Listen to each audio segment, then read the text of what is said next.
সন্ধ্যার টাইমে যদি এরকম গরম গরম মোমো থাকে তাহলে তো সন্ধ্যাটা পুরো মানে জমে একদম ক্ষীর হয়ে যাবে, তাই না বন্ধুরা বলো তো? তো আজকে আমি দেখাবো মোমো বানিয়ে, কীরকম বানাচ্ছি অবশ্যই তোমরা দেখতে পাবে। ভিডিওটা ভালো লাগলে শেয়ার করে দিও আর আমার পাশে থেকেও সাবস্ক্রাইব করে। তো আমি আজকে কী করে বানাচ্ছি মোমোটা একদম সহজভাবে তোমরা দেখে নাও। যারা মোমোর ডিজাইন জানো না তারা সহজে বানিয়ে নিতে পারবে। তো আজকে আমি এখানে নিয়েছি 500 ময়দা। তো ময়দাটাকে প্রথমে তেল আর লবণ দিয়ে সুন্দর করে মেখে নিয়েছি। মেখে নেওয়ার পরে অল্প অল্প জল দিয়ে এবার একটা আমি ডো তৈরি করে নিব।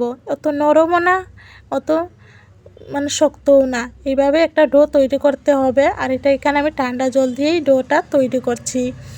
তো এবার আমার এদিকে দেখো ডোটা একদমই মানে রেডি হয়ে গেছে। এবার আমি কি করব, চলো পরের পর্যায়ে যাওয়া যাক। এখানে আমি রেস্টের জন্য রেখে দিব আর অল্প তেল মেখে আমি রেখে দিব 10-15 মিনিটের জন্য আমি এটা রেস্টে রেখে দিব। ততক্ষণে চলো আমি কিছু এখানে সবজি নিয়েছি। আর যেহেতু এটা আমি এক মোমো বানাবো, তো তোমরা দেখে নাও মানে সবজি কি কি লাগছে। তো এদিকে তো আমি রেস্টের জন্য রেখে দিয়েছি। 10-15 মিনিটের জন্য রেখে দিলেই বাস হবে। আর দেখবে যতটা শক্ত না হয় নরমও না হয়, এইভাবে রাখতে হবে। তো এখানে তো কি নিয়েছি, গাজর, ক্যাপসিকাম, পেঁয়াজ আর নিয়েছি লঙ্কা।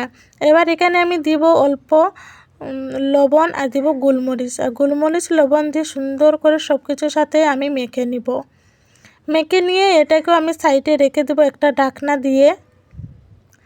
তারপরে আমি একটা কড়াই বসিয়ে দিয়েছি। কড়াইতে আগে থেকে তেল দেওয়া ছিল।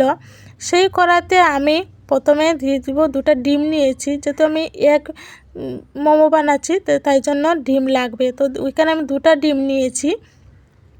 তো 2টা ডিমকেও আমি সুন্দর করে ভেজে নিব। অতটা লাল করে ভাজবো না, হালকা করে ভেজে নিলেই হবে। এখানে অল্প লবণ দিয়ে আমি সুন্দর করে 2টা ডিম কিন্তু ভেজে নিয়েছি। এবার কি করতে হবে, একটা পাত্রে আমি ডিম ভাজাটাকে তুলে নিয়েছি। তুলে নিয়ে আমি যে রেখেছিলাম যে গাজর, ক্যাপসিকাম, এগুলো কিন্তু সুন্দর করে একটা পাত্রে তুলে নেব। একটু চেপে চেপে, মানে এই যে জলগুলো আছে না, এগুলো জলগুলো বার করতে হবে একদম মানে সুন্দর করে, মানে দেখবে যে সুন্দর করে যাতে ভালো করে জলটা বেরিয়ে আসে। তো দেখো আমার কিন্তু কতটা জল বেরিয়েছে দেখতেই পাচ্ছ। এবার আমি যে ডিম রেখেছিলাম এই ডিমের মাঝে ওগুলো দিয়ে দিব। এবার এখানে কিছু উপকরণ দিয়ে দিব আদা রসুন বাটা, দিব ধনিয়া পাতা, আর এখানে দিব আমি সয়া সস আর দিব সাদা তেল। 1 চামচের মতো নিয়েছি সাদা তেল আর সয়া সস। তো এবার এগুলো দিয়ে এবার এখানে আর কিছুই দিতে লাগবে না। এবার আমি সুন্দর করে এটাকে মেখে নিব সব কিছুর সাথে।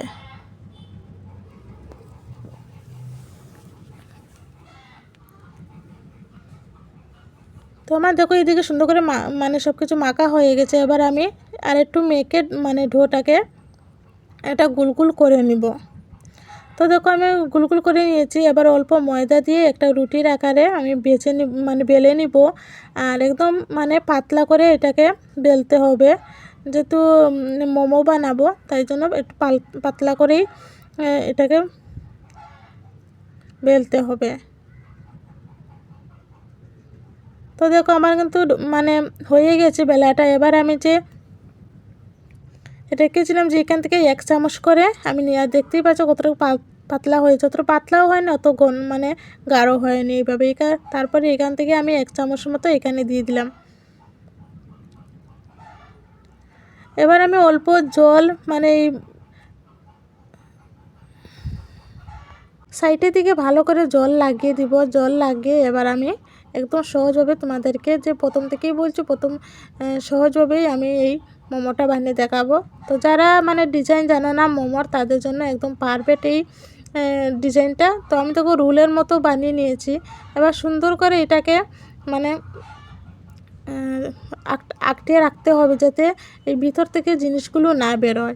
এইভাবে মানে এটাকে বানাতে হবে। তো এই দিকে তো আমার একটা কিন্তু হয়ে গেছে। এবার একটা থালের মাঝে আমি ময়দা ছড়িয়ে দিয়ে আমি রেখে দিয়েছি।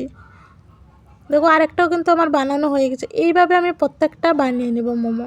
তো এখানে ডিজাইন করতেও পারো, যারা ডিজাইন জানো তাদের জন্য ডিজাইনও করেও কিন্তু মোমোটা বানানো যাবে।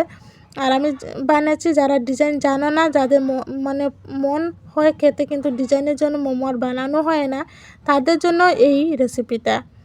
তো এখানে কিন্তু আমি ডিজাইন করেও 2টা মোমো বানিয়েছি।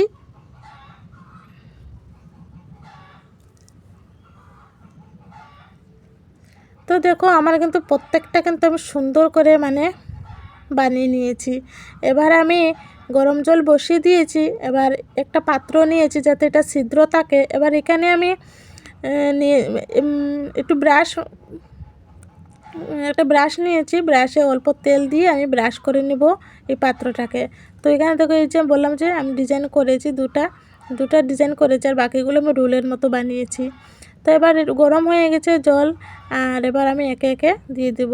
একটু সরিয়ে সরিয়ে দিব যাতে একটার গায়ে আর একটা না লাগে, না হলে কি হবে যখন মানে এটা হয়ে যাবে তখন তুলতে গেলে একটা টানা লেগে কিন্তু ছিঁড়ে যেতে পারে, তাই না? তো তাই জন্য দেখো আমি একটু সরিয়ে সরিয়ে দিয়েছি। আর চারটা করেই আমি মানে যেহেতু আমার পাত্রটা ছোটো এই জন্য আমি 4টা করেই বসিয়েছি। তো দেখো কতটুকু সুন্দর হয়েছে, তোমরা না বানালে না খেলেই বুঝতেই পারবে না, এত সুন্দর হয়েছিল মানে এই রেসিপিটা কি বলবো। তো এইভাবে আমি প্রত্যেকটা কিন্তু বানিয়ে নিব জলে ভাপিয়ে।